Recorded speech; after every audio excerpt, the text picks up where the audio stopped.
Hello, good evening, నమస్తే అందరికీ మరొకసారి వందనాలు మిత్రులారా. ప్రతి ఇన్ఫర్మేషన్ నేను ఇస్తున్నది, నేనేమి కొత్తగా ఎక్కడి నుంచో ఏదో తీసుకురావడం లేదు. కాకపోతే నాలెడ్జ్ షేరింగ్ అనేది నాకు ఇంట్రెస్టింగ్ సబ్జెక్ట్ కాబట్టి నేను చేస్తా ఉన్నా.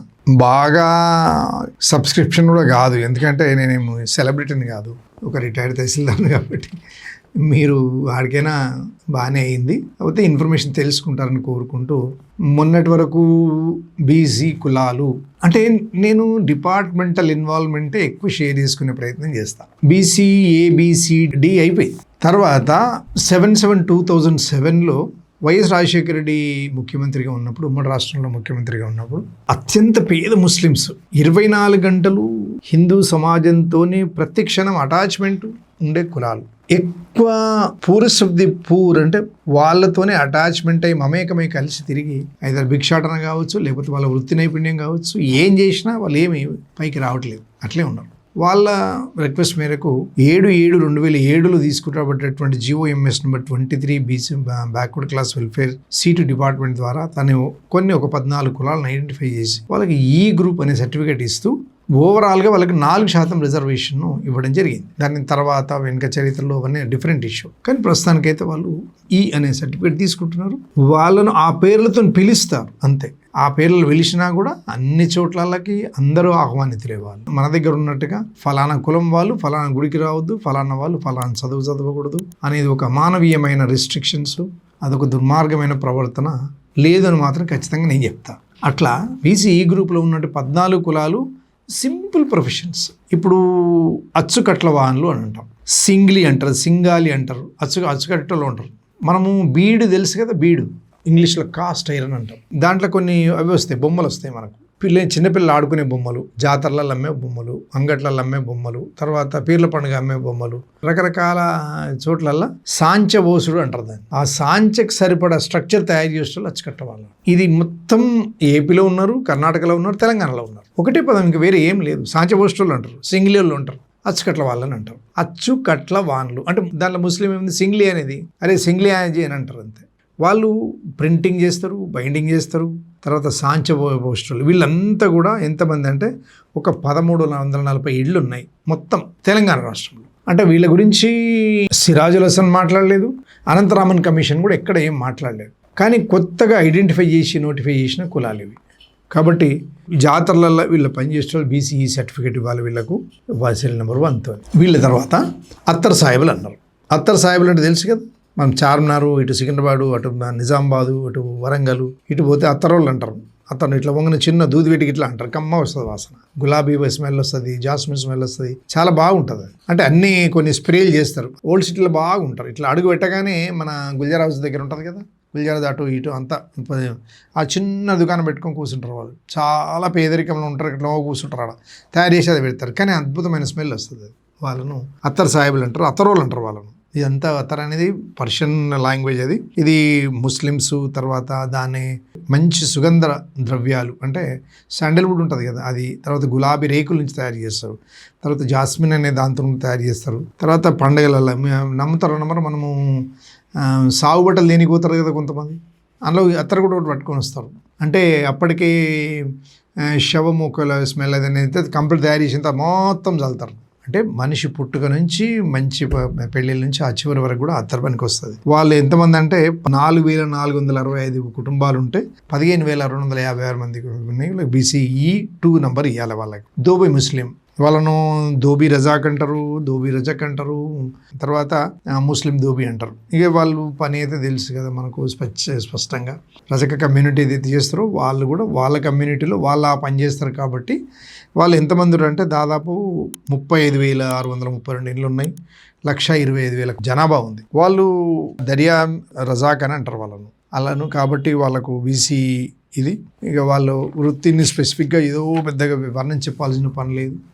లాండ్రీస్ చేస్తున్నారు. తర్వాత ఈ మధ్యన బాగా ఐరన్ కూడా చేస్తున్నారు. కొన్ని ముస్లిం సంబంధించిన పెద్ద పెద్ద అపార్ట్మెంట్స్లలో నిజామాబాద్లో కూడా చూసినాం 2-3 జాగాలో. ఎక్కువ మంది ముస్లిమ్స్ ఉంటే వాళ్ళు కింద ఇస్త్రీ చేసే వాళ్ళు కూడా వాళ్ళే ఉంటున్నారు.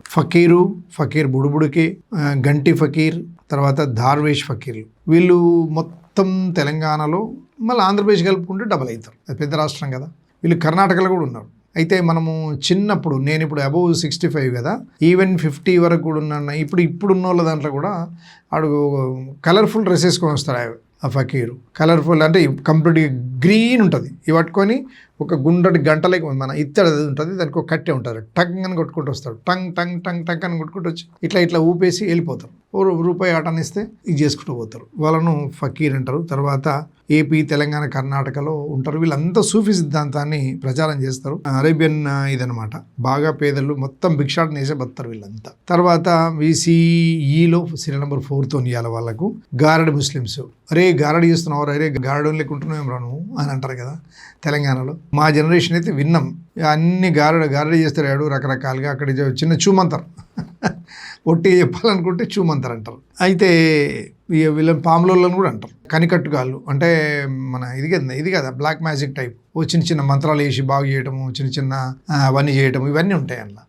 ఇంకోటి ఏదైనా పిల్లలకు ఇదైందనుకో చిన్న మంత్రం వేసి పంపిస్తారు. అయితే మంత్రం వేసి చిన్నపిల్లలు వస్తే ఊది చదివి వాళ్ళకి భయపెట్టిస్తారు. అట్లా ఆ రకంగా ఎన్ని గల్లీలు ఉంటారు. తర్వాత కొన్ని మాటలతో కూడా మంత్రముగ్ధులు చేసే లక్షణం, మాటకారితనం బాగా.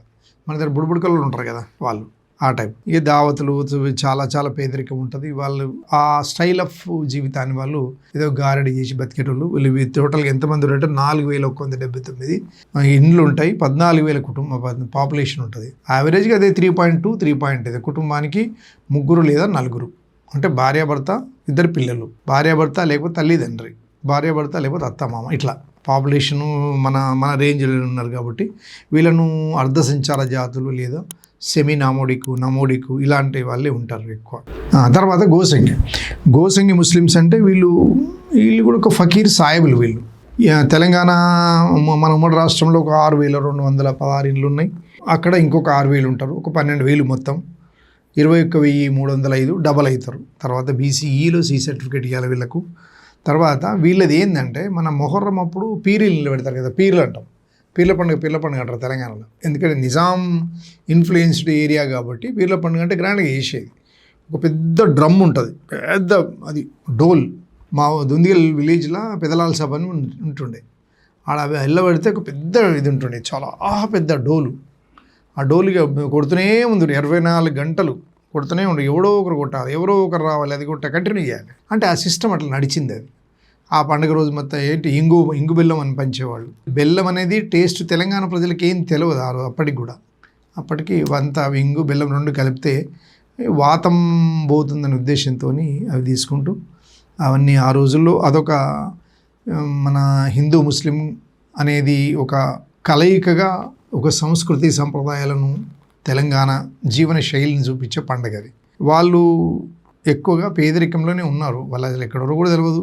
అక్కడ కుటుంబం అంటారు వాళ్ళు. కాబట్టి తర్వాత గుడ్డెలుగులు ఏమంటారంటే ఎలుగుబంట్లు వాళ్ళని కూడా అంటారు. ఎక్కువ మన వెనకటిగా గుడ్డెలు తీసుకుని వద్దురు. వాళ్ళు కూడా ఏం లేరు, ఇప్పుడు అంతా జీరో అయిపోయారు వాళ్ళంతా. మన రాష్ట్రంలో 800 మంది ఉన్నారట, 801 మంది. తర్వాత 2,413 పాపులేషన్ ఉంది.